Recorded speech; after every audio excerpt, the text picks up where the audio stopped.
You work for the United States Soccer Federation.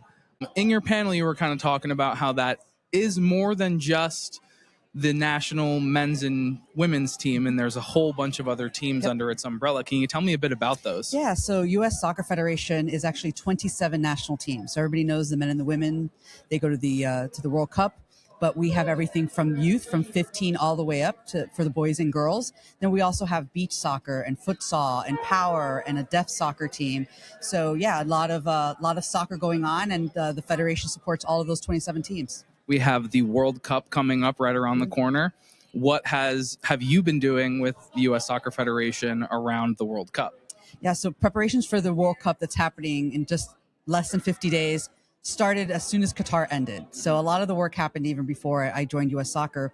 And to be honest, a lot of that work's already been done. We've been working with our partners for years in preparation for the summer, just kind of like fine tuning a couple things. But you'll see a lot of really amazing stories come out about our players, about our team, about our coach in the next couple of weeks leading up to the World Cup. And all that stuff's been in production for months and sometimes even years. Yeah.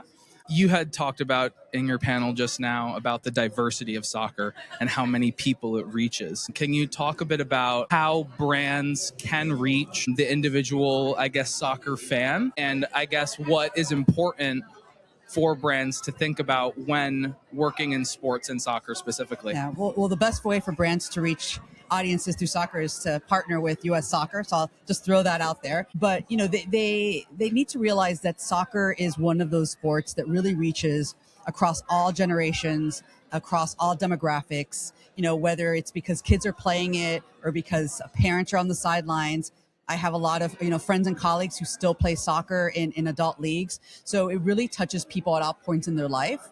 So partnering with U.S. Soccer is a way to reach those audiences, across ages, across demographics, and really all over the United States. Soccer is the world's most popular sport. My colleague Gideon mentioned that is not necessarily the case in the United States. We're working on it. Yeah, exactly. So that leads me to my question. Yeah. What exactly are you guys doing to kind of boost viewership and engagement with United States soccer? So we can't ignore that we're going to have a World Cup on U.S. soil for the first time since '94, and we find that's a great way to increase fandom.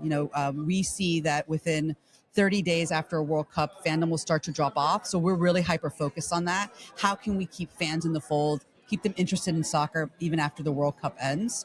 And then it's also growing the game, right? So the best way to get more soccer fans, to get more people playing soccer. So U.S. Soccer's already started their World Cup Legacy program. It's called the Soccer Forward Foundation.